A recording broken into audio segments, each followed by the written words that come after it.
Welcome back, everybody. It is Rudy with Alpha Investments, and today we're having a nice little update video regarding the counterfeit revolution. I don't know what you guys want to call it. The whole concept of the continuation of people freaking out over fake cards, real cards, the Chinese counterfeits versus the real counterfeits. So we're gonna have a nice video today, and we're gonna go through what my opinion is, kind of an update on what I see going on. I know a lot of people won't like this video, disagree, but we're going to go through all sides of it, and we're going to have a good, long conversation. I think it's a little overdone, and I think it's important. So if you have no attention span, and if you're bored, and you only have 30 seconds before you click off the video, this is probably not going to be a good video for you. So first, we're going to start with a story like this, okay? First, we're going to start with a basic story. Rudy, I discovered your channel recently, been watching your videos. Your videos got me thinking about Magic again. They reminded me of an Alpha Mock set over here that I put into a storage unit several years ago. I assume you've already looked at the cards, and what I thought was perhaps tens of thousands of dollars coming my way is zero, and it's devastating. I traded for these cards right here. I traded for these cards in 2001. The store owner and his lackey told me that they couldn't sell them because the coloring and the feel made people think they were fake. However, the store owner assured me the cards were part of a specific special print run known as the arcane secretive inner circle of the Wizards community. Didn't even have a computer at the time. Hashtag what is the internet? And Inquest was the only reference point, so I ended up paying $1,100 worth of cards to get this Alpha Mock set. It's soul-shattering, but I've genuinely used the phrase in reference to my cards. There's always money in a banana stand. Well, you know what I mean? I don't care what you do with these. Don't care if they get lost in the mail. I just don't want to stare at this failure in my face anymore. Keep up the videos. Thanks, Josh. Okay, so let's get right into something here. This is a different type of counterfeiting fraud type of thing. One of two scenarios occurred here. This scenario is either the store owner, which in my opinion, if they own a Magic store, they're probably pretty familiar with what the hell they're talking about. So my personal opinion right up front is the store owner knew they were fake and had the intent to pretty much hose somebody out of over $1,000 in 2001. So this type of thing, I've heard these stories before, and unfortunately I've had people hold on to the cards for years and want to sell them or contact me or other large stores, and they get the bad news. A lot of times they get angry. There's a lot of emotion involved. I've got another video talking about that coming, about the emotion involved with what's going on with these prices lately. So I understand that. There's a lot of anger, usually a lot of resentment, almost revenge, vendetta. There's all kinds of emotions that get involved with these stories. So this gentleman pretty much held on to these for a long time. So let's take a real close look at these. This is an old, first of all, the front of the cards, if the coloring was darker, this is probably going to be one of the most impressive reprint type things I've seen in a long time. The actual ink quality and the way the raised or floating text is perfect. It's very, very impressive. The dot pattern, even inside of the mana symbol and everything, is actually quite impressive. The problem is the coloring is off. They even tried to duplicate the alpha flip corners. I mean, they even had the curl on the alpha flip. They tried to make that. How close can we get? They tried to make the alpha flip. I mean, I was blown away by that. So on the other side of the coin, when we go to the back, oh God, really? What are they, green? It's like they gave up their efforts when they got to the back. So I'm not sure if this was some special print run or knockoff alpha beta many, many years ago, or the guy just bought these and the story's fake. We don't know, but the front is a very good quality. If they had gotten the colors a little darker and richer, it would have been pretty impressive, especially with it. But I just wanted to share that, and stories like that is what's wrong with the counterfeit industry, because there are people out there that take these fake cards and they try to, pawn them off as real, and they burn and hose people. And that's where we have problems with the counterfeit industry, because there's nothing wrong with proxies and people want to play, or hell, most people believe there's a lot of rules out there where people think if you own the real thing, it's not as big of a deal to play with the fakes because it doesn't damage your expensive rare cards. And I really do. I get that approach. But at the same time, people are saying, seriously, the reserve list is the reason why they're so expensive. It's Wizards' fault. They deserve to dig their own grave. I understand that perspective too. But again, it really depends on what side of the coin you're on. Depends if you have money in the game. Depends if you have skin in the game. Depends how you feel about it. Depends if you're angry or happy with Wizards. There's a lot of outside variables that make people feel these very polarized opinions. So now let's get to this Black Lotus scenario. So, of course, when you look at the real Black Lotuses, first of all, when you look at a Black Lotus between a 7 and an 8, there's almost no difference. To the naked eye, to most people, you're looking at very little difference in actual card quality between the two cards. I mean, in the real world. But in reality, you're looking at like a $10,000 card or $15,000 card versus like what, a $25,000 card? So in reality, the dollar amount is substantial, but the reality is to 99% of the public, the differences between the 7, 8, 9, 10 range start getting very, very small. It depends on how extreme the collector is, the budget, and what they have intentions for. Now, when we get to stuff like this, so now let's get to this.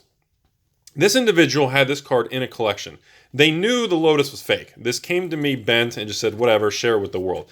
I'll be honest with everybody. This is a very impressive fake Black Lotus, in my opinion.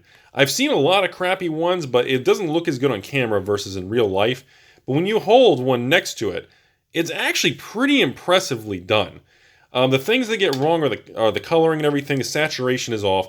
The thing that impressed me is like they purposely made the card offset. Like it wasn't centered to make it look more real. And of course, the back, for some reason, counterfeiters give up on the backs. I don't know what the deal is. And again, an authentic 93, 94 back is very different than a modern day back. On top of it, the card came to me bent. See if we can get real close up in here. As you can see, there is no core, any paper or anything. It's just a straight white. I don't want to rip it all the way. I want to keep it as a reference point for everybody. But just to show everybody, there is no black core, blue core. There's no core paper in it, and it feels that way. And those of you always ask me after the video, yes, if you put a light through it, it fails the light test. There's literally no light that goes through it. So keep that in mind. It literally just doesn't pass the light test. The light that goes through is like orange. So now, for people who want to play the game, does it really matter? No, it doesn't really matter. If they reprinted a new Black Lotus and put different artwork in the new card frame on it, would it affect the price of these old ones? Honestly, no, it wouldn't. I kind of hope it would, because then when people panicked, you could buy the shit out of them, because there's just not enough to go around. Now, let's get to another thing that is the most concerning aspect of the counterfeit revolution.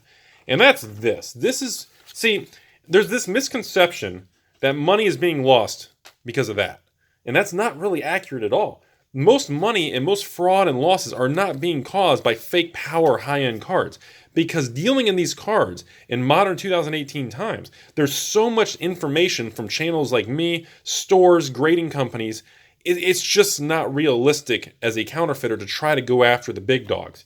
It's more realistic to go after modern cards. Modern day Magic cards are printed like shit. The quality is weak. There's a lot of them out there. You can get away with a lot of things because people say, oh, Rudy, it's just a print variant. It's Wizards. There's no quality control. It doesn't matter anyways, right? Doesn't make any difference, right? Who cares? So again, let's start here. Before we even get into the video, I want you guys to tell me. Okay.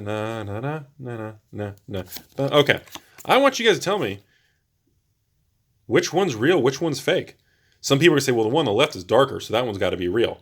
Well, the one on the right is lighter. That one's got to be fake. Or is it?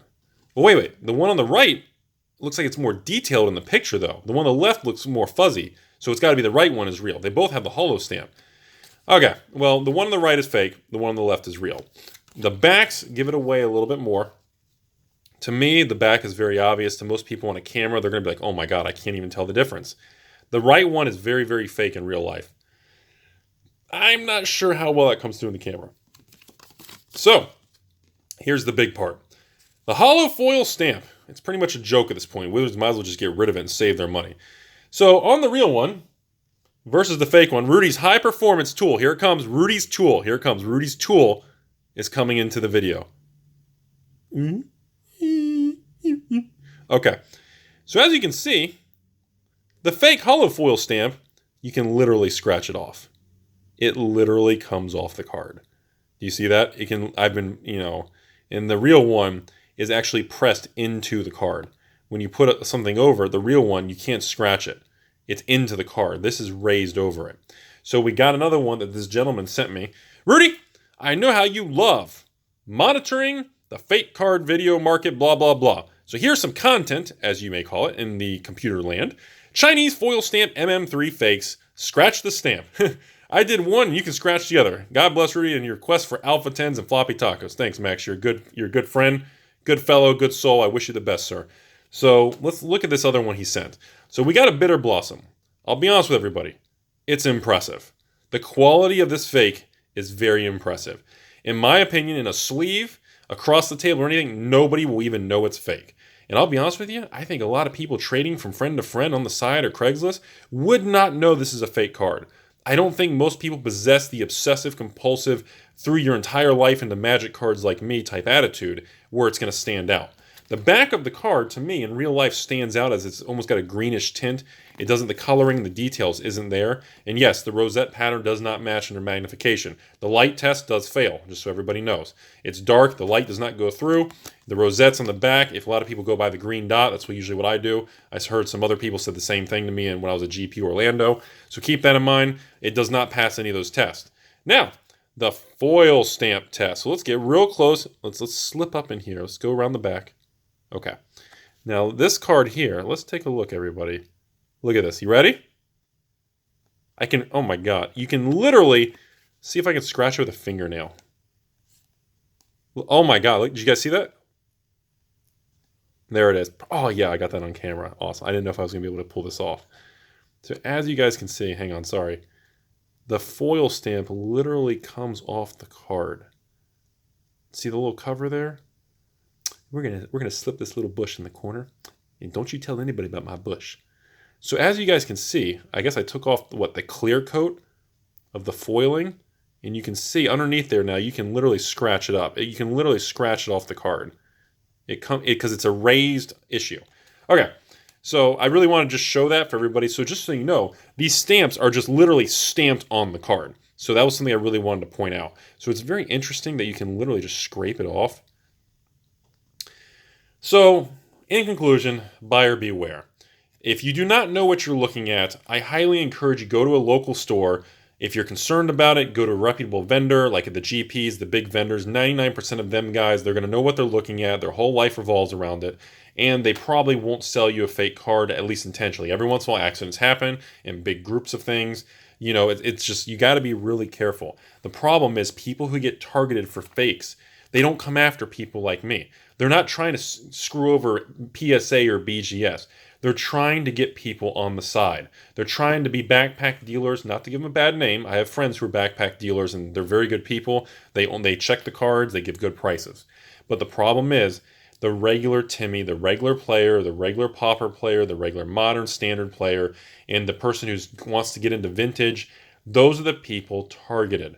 Those are the people who are not familiar with it, and those are the ones that are going to get pounded, because to those people, if you're just saying, Rudy, I've never owned a Misty Rainforest before. I want to buy my first one. I've always wanted a playset of Bitter Blossoms. I've never had one. I've never seen one in person. You're going to be the target. And unfortunately, the bad assholes out there, they're going to target people like you because you're vulnerable. And I highly encourage you to get second opinions. Just be careful what you're doing. And then other people just say, Rudy, don't listen to anything he says. Just buy a pack of Chinese counterfeits, screw wizards and their politics and their bad card quality, the overprinting, the negativity, the community. Just, I don't like any of it. Screw it. It deserves them right. Buy the proxies. Okay. And there is a group of people who do believe that, and that's fine. Everybody's entitled to that. Just because we have different opinions, I don't disagree with them in a really angrily way. I actually understand where they're coming from, and I really can't fault them for having that opinion. I kind of say, well, I understand. I may not agree with you, but I honestly understand your perspective, and honestly, I don't think your opinion is wrong. It's just I have a different opinion. So it really depends on what you're trying to do, because I agree with everybody. It's very hard to justify a $50, $60, $70 Misty Rainforest as a basic fetch land that was reprinted in a master set that's going to be reprinted again within the next 5 years. And if you're going to pay $50, $60 or $200 for a playset, and they're going to reprint it again, and you're going to lose most of your money anyways, and the card stock's going to be shitty. And by the way, side note, some people are going to make this really funny or not, but the Chinese counterfeit cards, some of the card stock is better than authentic Wizards card stock. I know. People are going to laugh in the comment section. A lot of the fake Chinese, and the card stock and the printing is actually better than Wizards. They're not as flimsy. They don't curl. They hold their form better. It is what it is. And again, that's all more reason that makes people unhappy. So you have all these different variables going together. One last segment I wanted to really point on, since there's been so much talk and continuing messages to me about the counterfeits, is I really wanted to point this out. In my opinion, and I know this is where I'm going to disagree and everyone's not going to like me, I think the real risk is not Chinese counterfeits, because those are targeted to modern cards, Timmys, It's too difficult to copy a 93-94 card. People don't have no idea a lot of little details that I don't discuss on the channel because I just don't really want to do it. It's just too difficult to copy alpha beta cards. People think it's simple, but the little things all over these cards, sides, back, cardstocks, angles, little misprints and print dots and air, there's just too much of it to fake. But when it comes to this stuff, like you guys heard in the other video, this card came in a collection. This is a fake, or I'm sorry, parts of a real card, but this is actually a rebacked fake beta card. It's a real front and it's a real back, but it's been re-put together.